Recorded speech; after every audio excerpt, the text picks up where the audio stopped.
Livro Mulheres Mais Parecidas com Jesus, escrito por Carol Sue Merck e David Merck. O subtítulo é A Jornada Feminina para Refletir o Caráter e a Conduta do Filho de Deus. As minhas ovelhas ouvem a minha voz, eu as conheço, e elas me seguem. Eu lhes dou a vida eterna, jamais perecerão, e ninguém as arrebatará da minha mão. João 10.27 e 28. Introdução. Deus nos fez como seres humanos, não fazeres humanos. A maioria das religiões do mundo ensina que o fazer vem antes do ser. Ensina que o que fazemos eleva a nossa posição diante de Deus e dos homens. Seu grito é faça para que seja. No entanto, o verdadeiro cristianismo ensina que foi Deus quem tomou a iniciativa para alcançar o ser humano.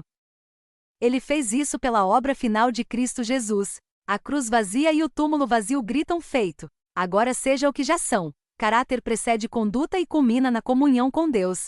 Tudo começa com o evangelho de boas e más notícias. As más notícias, em nós mesmas, somos pecadoras condenadas, distantes de Deus e perdidas. As boas, Cristo Jesus nos resgatou da maldição do pecado pela sua morte na cruz e nos deu o poder de viver uma vida agradável a Deus pela sua ressurreição. Iniciamos nossos estudos focando o plano do Criador para a raça humana em geral e para a mulher em particular, a partir da criação. Veremos como a serpente injetou o veneno do pecado nas veias da raça humana e como o sangue de Jesus é o único antídoto para neutralizar os efeitos do pecado e nos conceder sua justiça. Essa obra do Evangelho produz o caráter de Jesus em mulheres que são seguidoras dele. Mulheres que pouco a pouco começam a mergulhar no amor dele, seguem após ele, se parecem cada vez mais com ele porque dependem totalmente dele para viver a vida dele nelas e por meio delas. Em seu ministério na Terra, Jesus foi seguido por algumas mulheres assim. Os evangelhos registram como mulheres corajosas que haviam seguido a Jesus desde a Galileia estavam com ele em sua crucificação. Lucas 23 e 49. Mesmo quando quase todos os discípulos o haviam abandonado. Mateus identifica essas mulheres como Maria Madalena, Maria, mãe de Tiago e de José, e a mãe dos filhos de Zebedeu. Mateus 27.55 e 56. Lucas diz que essas mulheres, inclusive Joana, Susana e muitas outras, sustentavam o ministério de Jesus e os discípulos com seus bens. Lucas 8.1 a 3. Tudo indica que eram mulheres de caráter digno e conduta exemplar. É isso que Deus deseja ver em nós mulheres. Verdadeiras seguidoras de Jesus, cada vez mais parecidas com Ele, não confiantes em nós mesmas, mas seguras em nossa identidade em Cristo para vivermos como Cristo. O mundo diz faça, Deus fala feito. Agora temos o dever de ser o que já somos em Cristo Jesus. Mulheres cada vez mais parecidas com Jesus em caráter e conduta. Parte 1. O caráter de mulheres que se parecem com Jesus. 1. Mulheres no plano de Deus, a criação. Vivemos em dias em que muitas mulheres sofrem de crises de identidade. Não sabem mais quem são, muito menos o que foram criadas para ser. O que dita sua identidade muitas vezes é o que fazem. Sou engenheira, médica, secretária, dona de casa. O que tem sou rica, pobre, classe ABC. O que outros pensam a seu respeito, ela é bonita, inteligente, organizada, preguiçosa, gorda. Os diplomas na parede, onde e o que estudaram ou a família que tem. Sou esposa de fulano, tenho 2 filhas lindas e obedientes. Até as questões mais fundamentais da natureza de ser humano, seu gênero, causam dúvida e confusão para algumas. A minha identidade determina minha atividade. Quem eu sou determina o que eu faço. Talvez por isso a Bíblia comece a identificar exatamente quem nós somos e o que fomos feitos para fazer em seus primeiros capítulos. Deus fez o homem e a mulher com propósitos bem específicos e detalhados. Assim como o fabricante de um eletrodoméstico, o Criador nos fez com propósito e com instruções exatas de como funcionamos melhor. Por isso voltamos nossa atenção para os primeiros capítulos da Bíblia, nos quais Deus fala de forma clara e contundente sobre seu plano para a raça humana em geral e para a vida da mulher em particular, para refletir e compartilhar. Quais são algumas das áreas em que você tem sido tentada a construir sua identidade em questões externas e não conforme Deus em sua palavra? Como a maneira pela qual nós nos definimos, nossa identidade, afeta a maneira pela qual vivemos nossa atividade. O plano de Deus para a raça humana. Quando os filhos entram em uma nova etapa de suas vidas, boas mães tentam dar-lhes palpites para que a transição seja tão tranquila quanto possível. Por exemplo, antes do primeiro dia de escola, filha, cuidado atravessando aquela rua. Não se esqueça do seu caderno. Lembre-se de voltar direto para casa depois da aula. E filha, não fale com estranhos. Antes do primeiro dia da faculdade. Filha, cuidado atravessando aquela rua. Não se esqueça do seu caderno. Lembre-se de voltar direto para casa depois das aulas. E filha, não fale com qualquer rapaz. Uma boa mãe ou um bom pai faz de tudo para preparar seus filhos para os desafios da vida. Graças a Deus, nosso bom Pai não nos deixou desamparados com respeito a essa vida. Desde o primeiro capítulo da Bíblia, encontramos instruções que nos norteiam em nossa identidade e missão. Para isso, precisamos voltar ao Manual do Fabricante, no qual descobrimos pelo menos 3 propósitos fundamentais sobre quem somos e o que fazemos como seres humanos. Resumindo, podemos dizer que Deus nos fez para refletir, reproduzir e representar a imagem dele. Deus fez o ser humano para refletir sua imagem. Gênesis 1:26 e 27. Infelizmente, muitos de nós perdemos o rumo e passamos a dar voltas em uma roda viva sem saber por quê. Chegamos à metade de nossas vidas, na infame crise de meia-idade, e perguntamos: o que estou fazendo com minha vida? Por que estou aqui? Será que minha vida faz alguma diferença? Será que algo que fiz permanecerá depois de mim? Por infelicidade, muitas pessoas terminam a vida tendo subido a escada da profissão, das posses, do poder na sociedade, só para descobrir que subiram a escada encostada na parede errada. Dizem que no passado, agentes do FBI nos Estados Unidos encarregados de proteger as cédulas de dólar de falsificações não estudavam todas as falsificações possíveis da moeda americana, mas estudavam detalhadamente as originais, ao ponto de poderem detectar imediatamente as falsas. O que o original da palavra de Deus diz quanto ao propósito da raça humana? Também disse Deus: façamos o homem à nossa imagem, conforme a nossa semelhança. Tenham eles domínio sobre os peixes do mar, sobre as aves dos céus, sobre os animais domésticos, sobre toda a terra e sobre todos os répteis que rastejam pela terra. Criou Deus, pois, o homem à sua imagem, a imagem de Deus o criou, homem e mulher os criou. Gênesis 1:26 e 27. Descobrimos que Deus fez o ser humano para refletir a imagem dele mesmo. A verdade mais importante sobre o homem é que ele é a imagem de Deus. A glória do homem é que ele reflete a glória de Deus. Assim como a lua não tem glória própria, a não ser quando vira sua face em direção ao sol. O ser humano só cumpre seu propósito quando reflete a glória de Deus, ou seja, quando demonstra para o mundo aspectos da pessoa de Deus em seu caráter. O mundo foi feito para resplandecer a glória de Deus, não do homem. Ele é o foco de toda a criação. Como criaturas, temos a responsabilidade de cumprir as ordens de Deus e espelhar seus atributos para todos ao redor. Essa perspectiva teocêntrica e não antropocêntrica altera alguns dos nossos conceitos sobre o propósito da vida. Por exemplo, é comum ouvir mulheres defendendo decisões contrárias à palavra de Deus, dizendo: mas eu tenho o direito de ser feliz. Mas nenhum versículo na Bíblia diz isso. Desde o início da criação, Deus nos deu o privilégio e a responsabilidade de refletir sua imagem em santidade, obediência, amor e comunhão com Ele. Uma mulher só encontrará a verdadeira felicidade quando cumpre esse propósito pelo qual foi criada. Os termos imagem e semelhança, junto com a ideia da imago Dei, imagem de Deus, têm sido a causa de muita polêmica. Imagem não diz respeito à composição material, mas a semelhança a Deus, diferente dos animais, nas esferas espiritual, intelectual e moral. Normalmente o termo imagem no Velho Testamento refere-se a ídolos. É justamente por isso que ídolos são proibidos. Seu foco está no sentido material, que acaba sendo uma distorção grotesca da imagem de Deus que já é refletida no ser humano. Deuteronômio 4:15 e 19, como imagem e semelhança. Refletimos aspectos essenciais da pessoa de Deus para a glória de Deus. Tomamos aspectos do seu ser conhecidos pelo fiel cumprimento da nossa tarefa de espelhar seu caráter, inclusive amor, alegria, paz, longanimidade, benignidade, bondade, fidelidade, mansidão, domínio próprio. Ou seja, os frutos do Espírito, Gálatas 5:22, são a vida de Cristo refletida em nós, para a glória de Deus Pai. Quando somos mais parecidos com Cristo, que é o resplendor da glória e a expressão exata de Deus Pai, Hebreus 1:3, nós também refletimos a glória de Deus. Mais adiante, Gênesis 2:18 nos surpreende ao dizer que não era bom que o homem estivesse só. Como seria possível que Adão estivesse em uma condição não boa se estava em um mundo perfeito e em um relacionamento perfeito com Deus? A resposta talvez esteja na declaração de Deus em Gênesis 1:26. Façamos o homem à nossa imagem. Uma vez que essa afirmação está na primeira pessoa do plural, é natural que o leitor pergunte: quem faz parte desse nós? Com quem Deus está falando?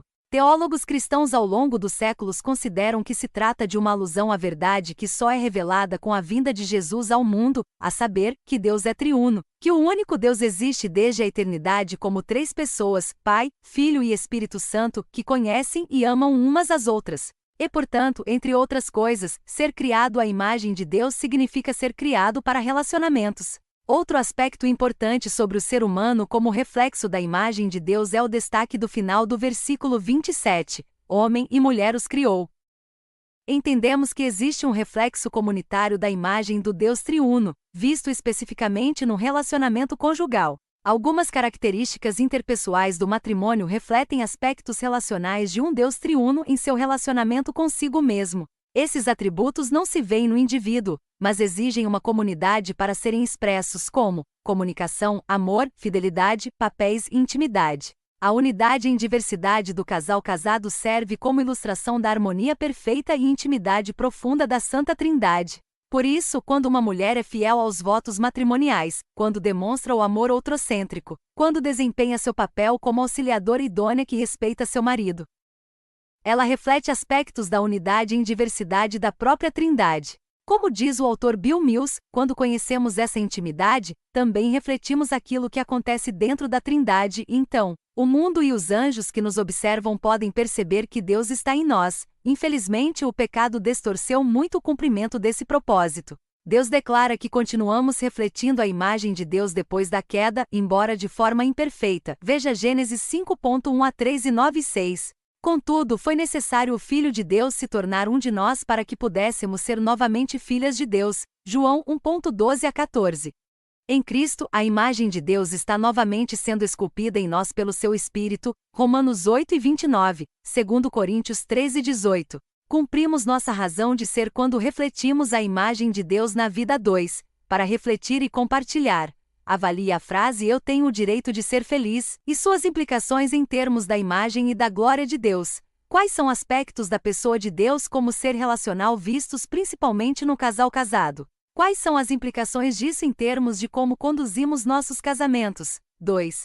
Reproduzir a imagem de Deus, Gênesis 1 e 28. Além de refletir a imagem de Deus, existe um segundo propósito para a humanidade: reproduzir aquela imagem em novos adoradores. Também imagens de Deus, para que a imagem dele fosse espalhada ao redor do mundo. Talvez você fique surpreso ao descobrir que o primeiro mandamento para nós na Bíblia, e isso em forma tríplice, é a ordem de reproduzir mais imagens de Deus. E Deus os abençoou, e lhes disse: sede fecundos, multiplicai-vos, enchei a terra e sujeitai-a, dominai sobre os peixes do mar, sobre as aves dos céus e sobre todo animal que rasteja pela terra. Gênesis 1 e 28. Enquanto a criação do homem e da mulher revelou verdade sobre a natureza do Criador que o resto da criação não era capaz de mostrar, a ordem para multiplicar-se e encher a terra revelou o coração de Deus para que toda a criação tivesse a oportunidade de encarar sua glória. Esse é o propósito missionário pelo qual Deus criou a raça humana e a primeira forma da grande comissão que encontramos mais tarde na Bíblia. Veja Mateus 28.16 a 20. Deus desejava um universo cheio de seres humanos, reflexos da sua glória, adoradores em comunhão com Ele, curtindo sua majestade e imitando seus atributos. Esse foi o propósito original para nós e teria acontecido naturalmente pela procriação e a formação da família. A união sexual do homem e da mulher levaria à multiplicação da imagem de Deus, a fim de que ele tivesse um testemunho refletido em todo lugar, por meio dos seus representantes enviados aos confins da terra. Assim, existimos para estender o testemunho de Deus e o reino de Deus até os cantos remotos do globo. A glória de Deus seria vista em toda a terra. Podemos perguntar: como reproduzimos a imagem de Deus hoje? Há pelo menos duas respostas. Reproduzimos a imagem de Deus pelo discipulado dos nossos filhos. Efésios 6 e 4. Veja Deuteronômio 6.4 a 9, Salmo 78.1 a 8. Outra vez, esse plano foi atrapalhado pela entrada do pecado em nossa história. Mesmo assim, a ordem de reproduzir novas imagens continua. Gênesis 5. 1 a 3, 9.1 e 7. Deus ainda quer que seu reino se espalhe pela terra, mas hoje nossa missão é de resgate, a começar com os próprios filhos, mas estendendo-se até os confins da terra. Mateus 28.18 a 20, o resgate dessa imagem em crianças que nascem pecadoras é um trabalho de tempo integral. Provérbios 22 e 15. Hoje estamos em uma guerra espiritual, e a alma dos nossos filhos está em jogo junto com a glória de Deus. Como mães, somos chamadas de forma especial a cumprir essa missão especial na vida de nossos filhos. B. Reproduzimos a imagem de Deus pelo discipulado das nações. CP Israel em Gênesis 12.1-3, Êxodo 19:6. Reproduzir a imagem de Deus hoje significa recrutar adoradores de Deus como reflexos da sua imagem em todo canto do planeta. Missões significam que a glória de Deus será apreciada, refletida e difundida por cada cultura, raça, língua e nação, revelando um pouco mais a cor e brilho do esplendor da glória de Deus. A missão da maternidade não se restringe somente a mães biológicas. O apóstolo Paulo se refere à mãe de Rufo como alguém que também tem sido mãe para mim, Romanos 16:13. E 3 João fala de filhos espirituais quando declara: não tenho maior alegria do que esta, a de ouvir que meus filhos andam na verdade, 3 João 4.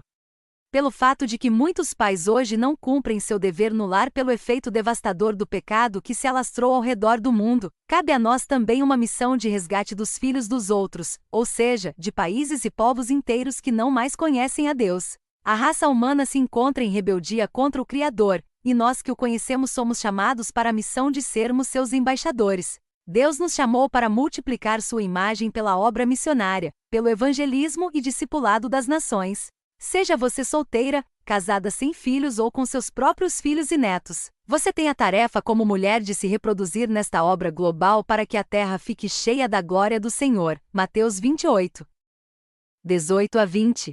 Essa é uma missão com vitória garantida, porque aquele que disse: toda a autoridade me foi dada no céu e na terra, também disse: eis que estou convosco até a consumação do século. Cumprindo nossa razão de ser quando reproduzimos o reino de Deus em nossos filhos e ao redor do mundo, para refletir e compartilhar. Enquanto mulheres, como podemos cumprir a ordem de reproduzir a imagem de Deus no mundo hoje? É só para mães? Ou todas têm uma responsabilidade nisso, como nós, mulheres? Podemos ser mais proativas no cumprimento da missão de multiplicar a imagem de Deus em nossos filhos e por meio de missões. 3. Representar o reino de Deus. 1:28b. Deus, como Criador, é o dono de toda a terra, Salmos 24:1. E como dono, ele tem o direito de delegar autoridade e liderança para quem ele quiser. Deus fez a raça humana para ser seu vice-regente, ou talvez melhor, delegada, representante oficial dele na terra. Assim, continuamos a obra que Deus começou ao dar a ordem de encher a terra. Em certo sentido, Deus nos deu uma procuração divina para representá-lo neste mundo. Esse aspecto funcional da imago Dei se entende à luz da prática de reis e imperadores do mundo antigo de erguer imagens de si mesmos nas terras conquistadas e sobre as quais tinham controle. Quando olhamos para Gênesis 1:26-28, percebemos uma forte ligação entre a imagem de Deus e o domínio que exercemos sobre a terra. O texto começa e termina falando sobre esse mandato cultural do homem cujo trabalho representará o governo de Deus. Também disse Deus: façamos o homem à nossa imagem, conforme a nossa semelhança, tenham eles domínio sobre os peixes do mar, sobre as aves dos céus, sobre os animais domésticos, sobre toda a terra e sobre todos os répteis que rastejam pela terra. Criou Deus, pois, o homem à sua imagem, a imagem de Deus o criou, homem e mulher os criou. E Deus os abençoou e lhes disse: sede fecundos, multiplicai-vos, enchei a terra e sujeitai-a. Dominai sobre os peixes do mar, sobre as aves dos céus e sobre todo animal que rasteja pela terra. Gênesis 1:26-28. O homem e a mulher foram feitos como um time para mediar o reino de Deus. No início, seu campo de atuação foi o Jardim do Éden. Como representantes de Deus, continuariam a obra de Deus, de dar forma e encher a terra. Note que nos 6 dias de criação Deus fez exatamente isso, dando forma ao que era sem forma, enchendo o que era vazio. Agora, porém, ele repassa essa tarefa ao homem e à mulher, que irão glorificá-lo pelo trabalho de dominar, sujeitar e encher a terra. O pecado dificultou imensamente esse trabalho, Gênesis 3:17-19. Mesmo assim, o mandato continua. E Deus hoje nos chama em Cristo para trabalhar diligentemente em nome do Senhor Jesus para a glória de Deus Pai, Colossenses 3:17-23. Como trabalhadores fiéis refletimos a imagem de Deus. Há implicações no texto quanto aos seguintes aspectos. mordomia do meio ambiente, ecologia responsável, criatividade, avanço tecnológico responsável, diligência no serviço e excelência cristã em tudo, mídia, arte, redação, arquitetura, etc. Então, ainda temos uma missão a cumprir. Nosso trabalho é uma forma de glorificar a Deus. Todo trabalho é sagrado diante de Deus, uma missão muito mais que um mero emprego. Cumprimos nossa razão de ser quando somos fiéis à nossa vocação, trabalhando para Deus e não para os homens, para refletir e compartilhar. O seu trabalho é digno de uma filha de Deus ou coopera com o reino das trevas? Você faz seu trabalho como para o Senhor, como forma de glorificá-lo e adorá-lo. Se você é estudante, você estuda de todo o seu coração como ato de louvor a Ele. Como família, vocês colaboram para cumprir esse propósito de subjugar e encher a terra pelo discipulado das nações? São como um time servindo ao Senhor juntos. Se não, como poderiam melhorar? Conclusão: em Cristo podemos redescobrir nossa verdadeira identidade e encontrar novamente uma vida com propósito. Enquanto refletimos sobre o propósito redentor para o ser humano como revelado no restante das Escrituras, fica claro que somente em Cristo é que aquele propósito pode ser realizado. Em Cristo somos novas criaturas, segundo Coríntios 5:17. Pelo Espírito de Deus, podemos refletir o caráter de Cristo, Gálatas 5:22. A imagem de Deus refletida no relacionamento conjugal pode espelhar outra vez aspectos comunitários e pactuais da imagem de Deus, Efésios 5:18.6 e 9. Em Cristo, os corações de pais e filhos podem ser reconciliados, Malaquias 4:6. Em Cristo podemos fazer discípulos de criaturas outrora rebeldes, levando a mensagem de redenção aos confins da terra, Mateus 28:19 e 20. Por causa de Cristo, o reino de Deus no homem e por meio do homem um dia será restaurado, um dia vamos reinar com ele para sempre, Apocalipse 22:5. Nestes dias em que parece que todo mundo perdeu o rumo e o propósito, o manual do fabricante nos orienta com palavras sábias e animadoras. Mesmo depois da queda, temos razão de viver como mulheres. Sua vida tem esses propósitos? Você reflete cada vez mais a imagem outrocêntrica de Cristo? As pessoas ao seu redor, esposo, filhos, pais, amigas, diriam que você é cada vez mais seguidora de Jesus Cristo? Você está ativamente promovendo a expansão do reino de Deus pelo investimento em seu cônjuge e seus filhos para serem adoradores de Deus? Tem algum compromisso para com missões? Nos estudos seguintes, veremos o que Deus diz em seu manual de instruções para sermos mulheres mais parecidas com Jesus. Ele nos dará uma identidade cada vez mais baseada em nossa posição nele do que em nosso trabalho, nossas posses, nossa aparência, nosso estudo ou nossa família. Diga adeus às crises de identidade de um mundo que nos define pelo que fazemos. Quem você crê que é determina o que você faz. Permita que Deus defina seu fazer pelo seu ser. A grande ideia: Deus fez a raça humana para refletir, reproduzir e representar a imagem dele, para refletir e compartilhar. Dos três grandes propósitos de Deus para nós: refletir seu caráter, reproduzir adoradores, representar seu reino. Qual é o mais difícil para a maioria das mulheres? Onde você percebe ataques contra os propósitos de Deus para a mulher no mundo hoje? Quais são as implicações do fato de que Deus criou a mulher para representá-lo nas esferas que ele designou para nós?